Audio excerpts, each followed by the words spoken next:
Welcome back to our channel study pad. আজ আমরা আলোচনা করব দশম শ্রেণীর রাশিবিজ্ঞানের মধ্যমা নিয়ে।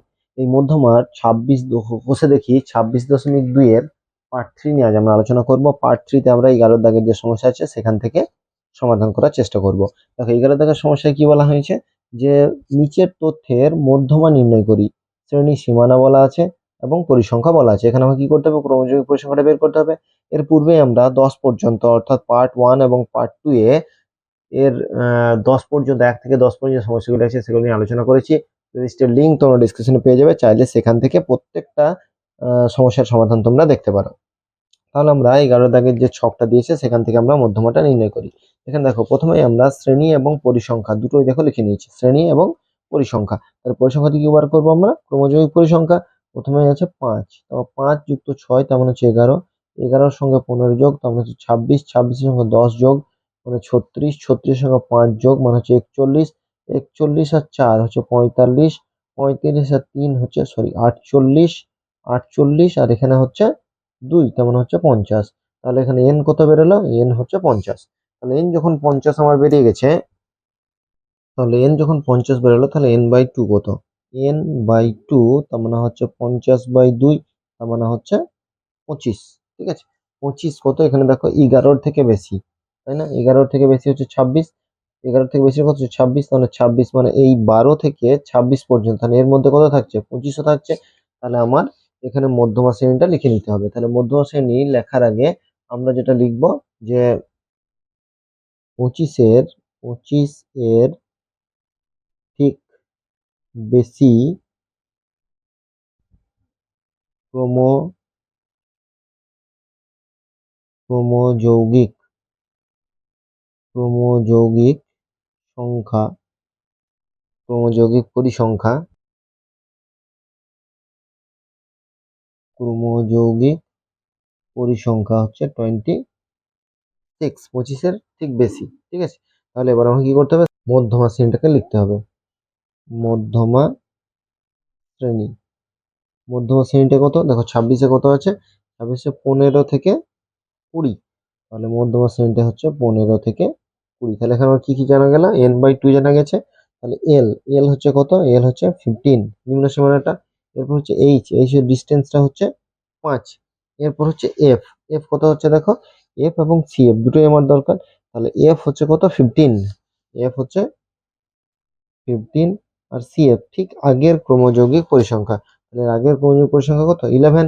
তাহলে এটা হয়ে গেল 11। এবার আমরা নির্ণেয় মধ্যমা, এবার আমরা যেটা বের করব সেটা হচ্ছে নির্ণেয় মধ্যমা। মধ্যমার নিয়ম হচ্ছে L plus n/2 minus CF by F into H. এর মানগুলো বসিয়ে দিই। এল এর মান কত হচ্ছে 15, n/2 হচ্ছে 25, সিএফ মান হচ্ছে 11, এফ এর মান হচ্ছে 15 এবং এইচ এর মান হচ্ছে 5। তাহলে 15 প্লাস এখানে আমার যদি ক্যালকুলেশন করা হয়, বিয়োগ করা হয়, তাহলে হচ্ছে 14/15 ইন্টু 5। এটা যদি আমরা কাটি 3×5 15, তাহলে 15 প্লাস 14/3, তাহলে 15 প্লাস এখানে যদি আমরা এটাকে ভাগ করি, দেখো 3×4 12, 3×4 12, তাহলে 2 শূন্য থাকছে, মানে 3×6 18, 3×6 18 পরপর 6 হয়ে যাবে। তাহলে আমরা লিখবো 15 যুক্ত 4.67, তাহলে হচ্ছে 19.67। তা হবে প্রায়, যেহেতু পরপর আরো সংখ্যা আমার হয়ে যাবে, এটা হচ্ছে অসীম, তার জন্য পরপর আমার আরো সংখ্যা হয়ে যাবে। তাহলে এই ক্ষেত্রে আমার মধ্যমাটা কত নির্ণয় হলো, 19.67। তাহলে 11 দাগের যে সমস্যা ছিল সেটার আমরা সমাধান করে নিলাম। এরপর আমরা 12 দাগেরটা দেখবো। দেখো 12 দাগেরটা কি বলা হয়েছে, 12 দাগেরটাই বলা হয়েছে যে নিচের তথ্যের মধ্যমা নির্ণয় করি। এখানে শ্রেণী সীমা বলা আছে আর পরিসংখ্যা, এখানে কিন্তু শ্রেণী সীমানাটা বলা নেই, শ্রেণী সীমাটা বলা আছে। আমরা দেখো 11 অঙ্কে কি 5 থেকে 10, তারপর আবার দেখো 10 থেকে মানে যেটার ঊর্ধ্ব সীমা সেটা আবার এখানে নিম্ন সীমা। ঠিক আছে, তাহলে আবার 10 থেকে 15, আবার দেখো 15টা পরের যে শ্রেণী আছে সেখানে শ্রেণী সীমাটা 15 থেকে শুরু হচ্ছে, 20 তে শেষ হচ্ছে, আবার এখানে 20 থেকে শুরু হচ্ছে, 25 শেষ হচ্ছে। এইভাবে দেখো শ্রেণীগুলো আমাদের এইভাবে কিন্তু আমাদের দেওয়া আছে এবং পরিসংখ্যা দেওয়া আছে। আমরা শ্রেণী সীমানা থেকে প্রথমত যেটা বের করব, শ্রেণী সীমা থেকে শ্রেণী সীমানাটাকে বের করে নেবো। আমরা আগেও যখন গড়ের অঙ্কগুলো করেছি সেখানেও আমরা শ্রেণী সীমা এবং শ্রেণী সীমা যেখানে দেওয়া ছিল সেখানে আমরা শ্রেণী সীমানাটাকে বের করে নিয়েছি। এক্ষেত্রেও আমরা তাই করব একই রকম পদ্ধতি করে। ঠিক আছে, তাহলে প্রথমেই আমরা দেখো শ্রেণী সীমাটাকে লিখে নিয়েছি। ঠিক আছে, শ্রেণী সীমা লেখার পর কত, এখানে 0 থেকে কত 5 থেকে আছে 1 থেকে আছে 5, এখানে 0.5 যদি আমরা বিয়োগ করি তাহলে কত হবে 0.5, এটার সঙ্গে আমরা কি করব 0.5 যোগ করব, তাহলে এটা কত হবে 5.5। তাহলে এটার ক্ষেত্রে তাই যদি বিয়োগ করি তাহলে 5.5 হয়ে গেল। তাহলে দেখো এই যে এটা ঊর্ধ্ব সীমা ছিল সেটা নিম্ন সীমা হলো, তাহলে এক্ষেত্রে কত হবে 10.5, এটা থেকে যখনই বিয়োগ করব তার মানে এটাও 10.5, এটা হবে 15.5। ঠিক আছে, তাহলে এটা হবে 15.5, তাহলে এটা কত হবে 20.5, এটা বিয়োগ করলে এটাও হবে 20.5, এটা হবে 25.5।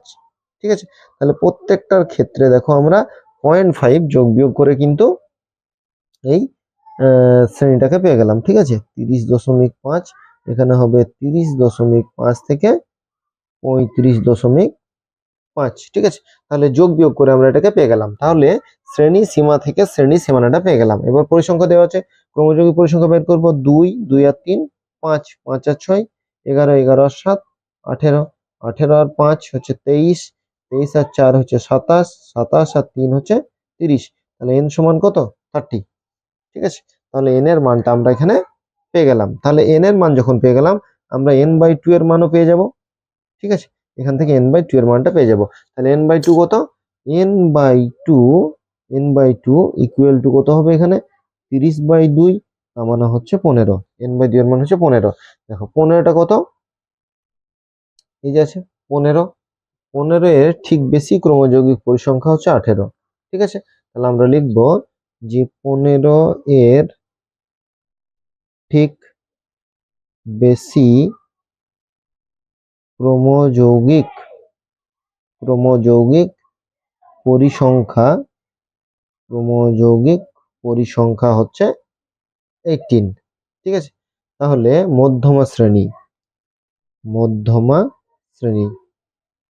শ্রেণীটা কত, মধ্যমা শ্রেণীটা হচ্ছে এই যে আছে কত 16 থেকে 20, তার মানে আমাকে সীমানাটা লিখবো। ঠিক আছে, তার মানে 15.5 থেকে 20.5। ঠিক আছে, তাহলে এল এর মানটা আমরা কত পাবো, এখানে এল এর মানটা পাবো 15.5। তাহলে এইচ এর মানটা কত পাবো, দুটোর মধ্যে ডিফারেন্স হচ্ছে 5। তাহলে এখানে এফ কোনটা পাচ্ছি, এফ পাচ্ছি 7, দেখো এফ পেয়ে গেলাম 7, এবং সিএফ কোথায়, ঠিক আগের ক্রমযৌগিক পরিসংখ্যা অর্থাৎ এখানে 11, তাহলে এখানে পেয়ে গেলাম 11। এবার হচ্ছে নির্ণেয় মধ্যমা, এবার আমরা বের করব নির্ণেয় মধ্যমা। তাহলে প্রথমেই আমরা দেখো শ্রেণী সীমা থেকে শ্রেণী সীমানাটাকে বের করে নিলাম, আর ক্রমযৌগিক পরিসংখ্যা থেকে ক্রমযৌগিক পরিসংখ্যাটা বের করে নিলাম। ফর্মুলা কি, ফর্মুলা হচ্ছে এল প্লাস এখানে হচ্ছে n/2 minus CF by F into H. তাহলে এল এর মানটা আমরা কত জানি 15.5, এন এর মানটা কত জানি 15, সিএফ এর মান কত জানি 11, এফ এর মান কত জানি 7, এইচ এর মান আমরা জানি 5। ঠিক আছে, তাহলে 15.5 প্লাস এখানে কত হচ্ছে 4/7 ইন্টু 5, তাহলে হচ্ছে 15.5 প্লাস 20/7, 20/7 এখানে হচ্ছে 15.5 প্লাস এখানে হচ্ছে 7 2 14। ঠিক আছে, 7 2 14, তাহলে 6 আর 0, এখানে ভাগটা করে দেখিয়ে দিই, 7 2 14, 6 আর 0 দশমিক দিয়ে 0 নিলাম, তাহলে হচ্ছে 7 8 56, তাহলে 4 0 আর 5 7 35, আবার 5 0, 7 7 49, তাহলে কত হচ্ছে 2.857, তার মানে 15.5, এখানে আমরা 2 দশমিক যেটা পাবো সেটা হচ্ছে 86। ঠিক আছে, 5 ও 5 এর বেশি থাকলে এটা আগের সংখ্যার সঙ্গে 1 যোগ হয়ে গেল। এবার আমরা দশমিকের যোগ করবো, যোগ করলে এটা 0.6টা 0, তাহলে 6 থেকে গেল 5 আর 8 13 3 হাত থাকে 1, তাহলে 3 3 আর 5 8, তাহলে 18.36, এক্ষেত্রেও হবে প্রায়। ঠিক আছে, এক্ষেত্রেও প্রায় কেন হচ্ছে, কারণ এরপরেও আরো সংখ্যা এখানে দেখো যদি আমরা ভাগ করি এরপরেও আরো সংখ্যা থেকে যাচ্ছে 50, এখানে 49 লিখলাম, 1 0 পরপর চলে যাবে, এগুলো হচ্ছে অসীম সংখ্যা। ঠিক আছে, তাহলে আমরা এখানে শ্রেণী সীমা থেকে শ্রেণী সীমানাটা বের করলাম, পরিসংখ্যা থেকে ক্রমযোগী পরিসংখ্যা বের করলাম, তারপর মধ্যমার যে ফর্মুলা আছে সেই ফর্মুলা পুট করে আমরা মধ্যমাটা নির্ণয় করলাম। ঠিক আছে, এরপর আমরা 13টা দেখব। দেখো 13 অঙ্কে বলা হয়েছে যে নিচের তথ্যের মধ্যমা নির্ণয় করো, ঠিক আগের অঙ্কটার মতো, অর্থাৎ এখানেও শ্রেণী সীমা বলা আছে, এখান থেকে আমাকে শ্রেণী সীমানাটাকে বের করে নিতে হবে। তার মানে 12টা যা করলাম 13টা ঠিক তাই করতে হবে। এরপর আমাকে পরিসংখ্যা বলা আছে, ক্রমযোগী পরিসংখ্যা। তাহলে ছকে যেটা আছে এখানে দুটো ঘর আছে, আরো দুটো ঘর, 4টে ঘর। শ্রেণী সীমা থেকে শ্রেণী সীমানা, পরিসংখ্যা থেকে ক্রমযোগী পরিসংখ্যা। তো প্রথমে এই ছকটা দেখো লিখে নিয়েছি। তাহলে এটা কত আছে 51, তার মানে আমরা এটা করবো 50.5 থেকে 60.5, তাহলে এটাও হবে। আবার 60.5 থেকে 70.5, এটা হবে 70.5 থেকে 80.5। এরপর হচ্ছে 80.5 থেকে 90.5, 90.5 থেকে 100.5, তারপর হচ্ছে 100.5 থেকে 110.5। তার মানে এখানে আমরা কি করলাম, এটাকে শ্রেণী সীমা থেকে শ্রেণী সীমানাটা বের করে নিলাম। ক্রমযোগী পরিসংখ্যা এটা হচ্ছে 4, 4 আর 10 হচ্ছে 14, 14 আর 15 29, 29 আর 20 হচ্ছে 49, 49 আর 15 64, 64 আর 4 হচ্ছে 68। তাহলে আমার n হলো 68। তাহলে n/2 কত? n/2 সমান হচ্ছে 68/2, তার মানে হচ্ছে 32। এখানে 32 কত? এখানে দেখো 32 এর থেকে ঠিক বেশি ক্রমযোগী পরিসংখ্যা হচ্ছে 49। তাহলে লিখবো 32 এর ঠিক বেশি ক্রমযৌগিক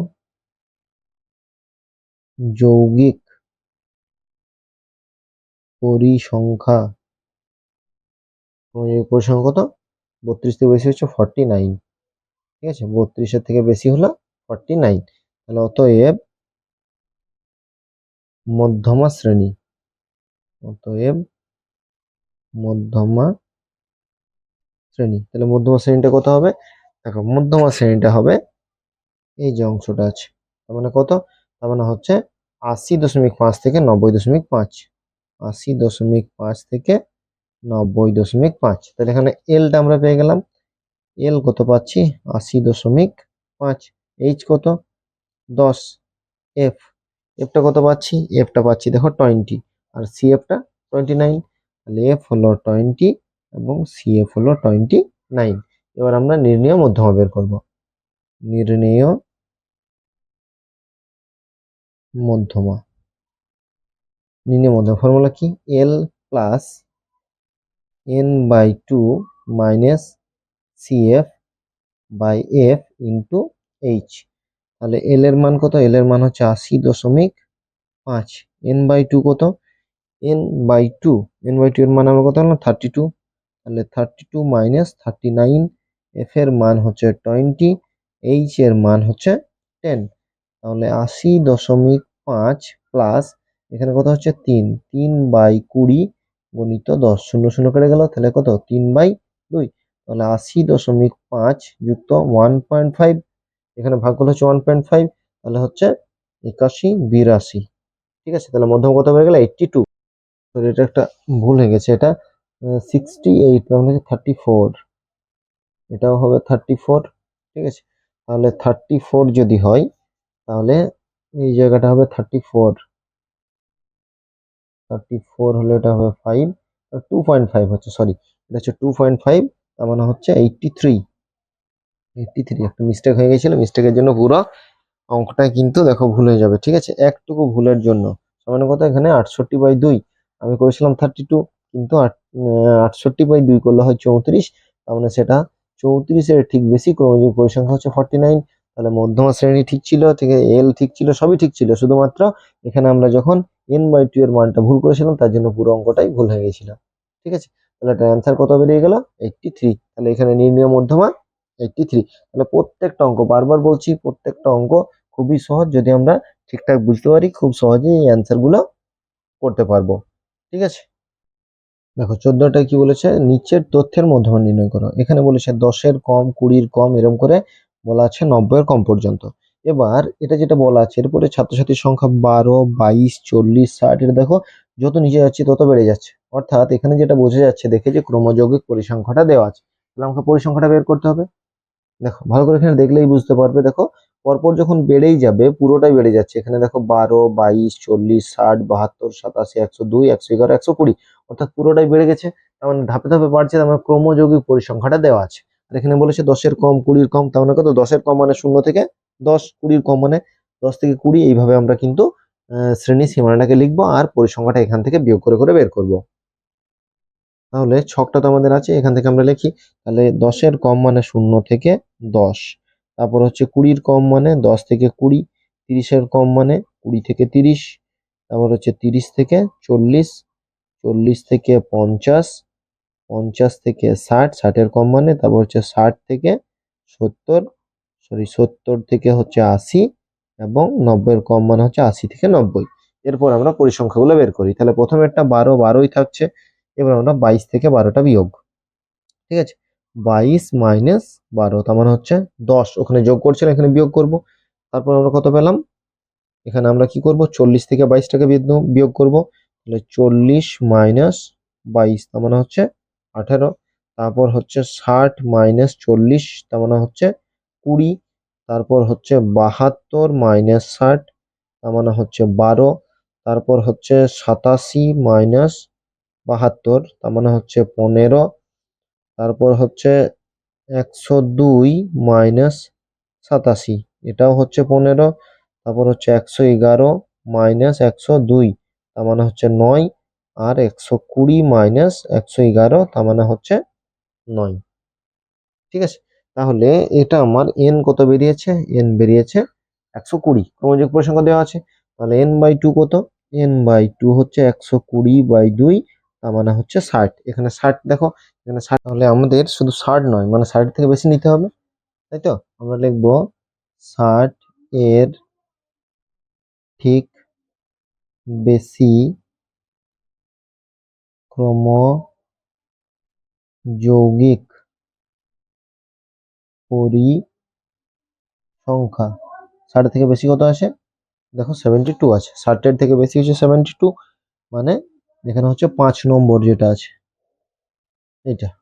ঠিক আছে, তাহলে আমরা লিখবো অতএব মধ্যমা শ্রেণী, অতএব লিখবো মধ্যমা শ্রেণী। মধ্যমা শ্রেণীটা কত আছে, মধ্যমা শ্রেণীটা আছে 40 থেকে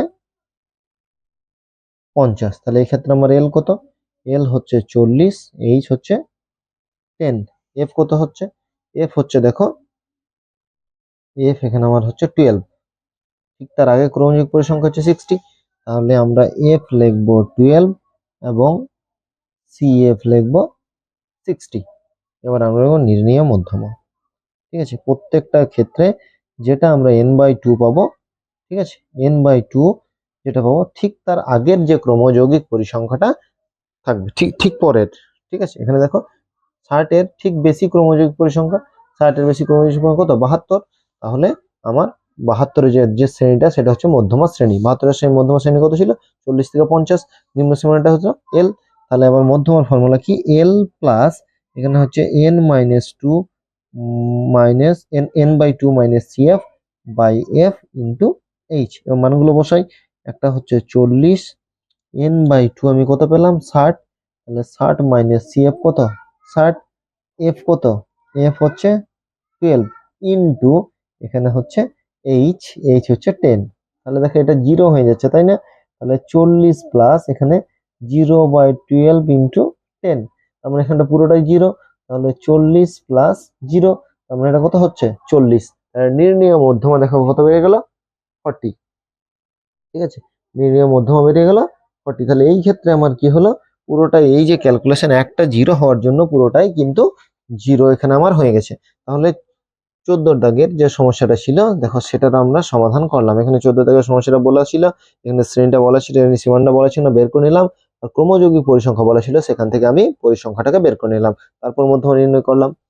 এরপর দেখো 15টা কি বলেছে, নিচের তথ্যের মধ্যমা 32, মধ্যমা বলে দিয়েছে। এক্স ওয়াই এর মান বার করতে হবে। এখানে পরিসংখ্যা সমষ্টিও বলে দিয়েছে আমার 100।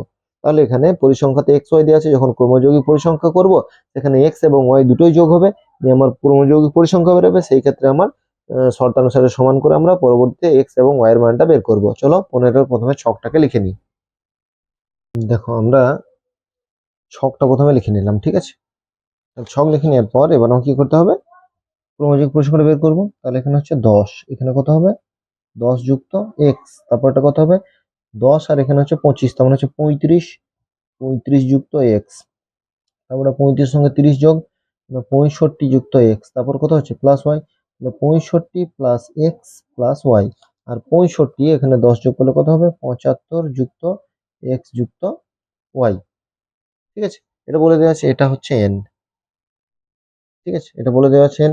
তাহলে আমার এখানে মধ্যমা কত বলা আছে 32।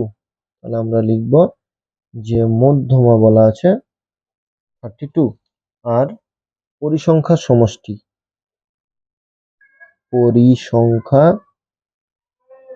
পরিসংখ্যা সমষ্টি মানে এন বলা আছে 100। ঠিক আছে, তাহলে আমরা লিখতে পারি যে X plus Y plus 75 equal to 100। এটা হচ্ছে প্রথম শর্তে, এটা প্রথম শর্তে আমরা লিখতেই পারি। তাহলে এক্স প্লাস ওয়াই সমান কত বেরোবে 100 মাইনাস 75, মানে এক্স প্লাস ওয়াই সমান হচ্ছে 25। এটা হলো 1 নম্বর। ঠিক আছে, এই পর্যন্ত হয়ে গেল। মধ্যমা 32 বলেছে। আচ্ছা, মধ্যমা যদি 32 হয় সেক্ষেত্রে আমার শ্রেণীটা কোনটা হবে, এবং শ্রেণীটা হবে 30 থেকে 40 এর মধ্যে। মধ্যমা যদি 32 হয় তাহলে শ্রেণী হবে, মধ্যমা শ্রেণী হবে 30 থেকে 40 এর মধ্যে। তাহলে আমি লিখবো মধ্যমা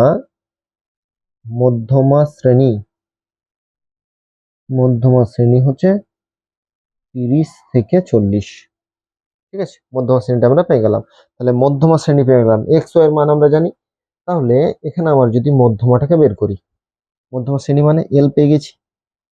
দেখো এখানে সবগুলো যে মানগুলো আমার দরকার সেই মানগুলো কিন্তু আমি পেয়ে গেছি। সেই মানগুলো লিখে নিই।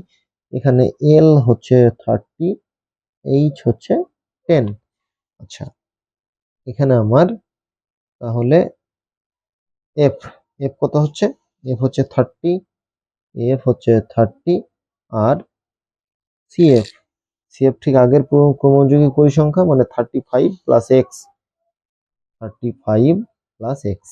তাহলে এই সংখ্যাগুলো আমি যেই মানগুলো আমি পেয়ে গেলাম, যে মানগুলো পেয়েছি সেই মানগুলোকে এবার আমি লিখব। তাহলে আমরা লিখব যে মধ্যমাটা কত আছে 32। প্রথমে আমরা নির্ণয় মধ্যমা বলেই লিখি, নির্ণেয় মধ্যমা। ফর্মুলাটা কি, L plus N by 2 minus CF by F into H. L এর মান হচ্ছে 30 প্লাস এন বাই 2। আচ্ছা, এন হচ্ছে 100, তাহলে এন বাই 2 কত 50, মাইনাস সিএফ এখানে কত হচ্ছে 35, এখানে মাইনাস যেহেতু আছে তার জন্য এটা মাইনাস এক্স হয়ে গেল। ঠিক আছে, বাই এখানে এফ কত আছে, এফ হচ্ছে 30 ইন্টু এইচ হচ্ছে 10, বা 30 প্লাস এখানে বিয়োগ করে হচ্ছে 15 মাইনাস এক্স, এখানে হচ্ছে 30, এখানে কাটলাম তাহলে হচ্ছে 3। তাহলে হচ্ছে 30 প্লাস 15 মাইনাস এক্স বাই 3। আমরা শর্তানুসারে সমান করতে পারি। তাহলে শর্তানুসারে কত, এখানে 30 plus 15 minus X by 3 equal to 32। দেখো মধ্যমা কত বলা আছে 32। তাহলে মধ্যমা আমরা শর্তানুসারে সমান করলাম। তাহলে এখানে 15 minus X by 3 equal to 32 minus 30, বা 15 মাইনাস এক্স ইকুয়াল টু, এটা বিয়োগ করলে কত হচ্ছে 2 ইন্টু 3 মানে হচ্ছে 6। 32 থেকে 30 বাদ দিলে 2 হয়, 2 গুণিত 3 মানে 6। আমি একবারে লিখে নিলাম। তাহলে মাইনাস এক্স সমান হচ্ছে 6 মাইনাস 9, সরি 6 মাইনাস 15। তাহলে মাইনাস এক্স সমান হচ্ছে মাইনাস 9, 15 থেকে 6 বাদ দিলে মাইনাস 1 কেটে গেল। তাহলে এক্স সমান হচ্ছে 9, এক্স এর মান কত বেরোলো 9। এবার দেখো এক্স প্লাস ওয়াই সমান 1 নম্বর সমীকরণ কত বলা আছে 25। তাহলে 25, তাহলে এক্স এর জায়গাতে 9 বসাইলাম, 25, তাহলে ওয়াই কত হবে 25 মাইনাস 9, তাহলে ওয়াই সমান হলো 16। তাহলে এক্স এর মান কত বেরোলো এক্স এর মান বেরোলো 9 আর ওয়াই এর মান বেরোলো 16। ঠিক আছে, তাহলে যেটা আমাকে বের করতে বলেছিল, এখানে বের করতে বলেছিল এক্স ও ওয়াই এর মান, তাহলে আমরা এখানে এক্স সমান পেলাম 9 এবং ওয়াই সমান পেলাম 16। এটা হয়ে গেল আমার অ্যান্সার। তাহলে আমরা পার্ট 3-তে 11, 12, 13, 14, 15 এই 5টি 11 থেকে 15 পর্যন্ত 5টি সমস্যার সমাধান করলাম। বারবার বলছি এটা দেখো, এটা দেখলে তোমাদের এই ধরনের অঙ্ক কিন্তু পরীক্ষাতে পড়ে। পরিসংখ্যা দেওয়া ছিল, শ্রেণী দেওয়া ছিল, সেখান থেকে ক্রমযৌগিক পরিসংখ্যাটা বের করলাম। মধ্যমা দেওয়া আছে, মধ্যমা যখন দেওয়া আছে তখন আমি মধ্যমা শ্রেণীটা পেয়ে গেলাম। 32 দেওয়া আছে মানে সেটা 30 থেকে 40-এর মধ্যেই আছে, তখন আমরা এফ অর্থাৎ এফটা পেয়ে গেলাম। ঠিক আগের ক্রমযৌগিক পরিসংখ্যা মানে সিএফটা পেয়ে গেলাম। দুটোর মধ্যে ডিস্টেন্স আমরা জানি এইচ, এখান থেকে এলটা পেয়ে গেলাম। নিয়ে মধ্যমাটা বের করলাম, মধ্যমা যেটা বেরোলো শর্ত অনুসারে 32-এর সঙ্গে সমান করলাম। আর পরিসংখ্যার সমষ্টিটা বলা আছে 100, আর আমরা এখানে পরিসংখ্যার সমষ্টি কত পেয়েছি, এক্স প্লাস ওয়াই প্লাস 75। তার মানে দুটোকে শর্তানুসারে সমান করে এক্স প্লাস ওয়াই এর মান বের করলাম। এখানে যখনই মধ্যমার সঙ্গে সমান করলাম এক্স এর মানটা পেয়ে গেলাম। সেখান থেকে আমরা এক্স প্লাস ওয়াই সমান 25, তাহলে এক্স এর মানটা বসিয়ে দিলাম, তাহলে ওয়াই এর মান পেয়ে গেলাম 16। তাহলে এক্স পেয়ে গেলাম আমরা 9 এবং ওয়াই পেয়ে গেলাম 16। ঠিক আছে, তাহলে এখানে আমরা 15 দাগের যে সমস্যাটা ছিল সেটারও সমাধান করলাম। তাহলে আমরা পার্ট 3-তে 5টি অঙ্কের সমাধান করলাম। এর পূর্বে আমরা আরো 10টি অঙ্কের সমাধান করেছি। এগুলো যদি তোমাদের বুঝতে অসুবিধা হয়, কোথাও বুঝতে না পারো বা মনে হয় যে এগুলো আবার করা প্রয়োজন, বা এই ধরনের অঙ্ক যদি অন্য কোথাও থেকে থাকে, আমরা দেখবে প্রয়োগের সমস্যাগুলি আগেই সমাধান করিয়েছি। যদি সেগুলিতেও তোমাদের অসুবিধা হয় অবশ্যই আমাদেরকে জানাবে। আর আমাদের চ্যানেলে নতুন হলে অবশ্যই চ্যানেলটিকে সাবস্ক্রাইব করবে পরবর্তী ক্লাসগুলি পাওয়ার জন্য। এর পরবর্তীতে আমরা সংখ্যা গুণমান এবং ওজাইব যেগুলি আছে সেগুলি নিয়ে আলোচনা করব। আজ এই পর্যন্তই, পরবর্তী ক্লাস নিয়ে খুব শীঘ্রই হাজির হবো। ততক্ষণ পর্যন্ত সকলকেই ধন্যবাদ। সবার দিন শুভ হোক, ভালো থাকো, সুস্থ থাকো, ভালো করে পড়াশোনা করো।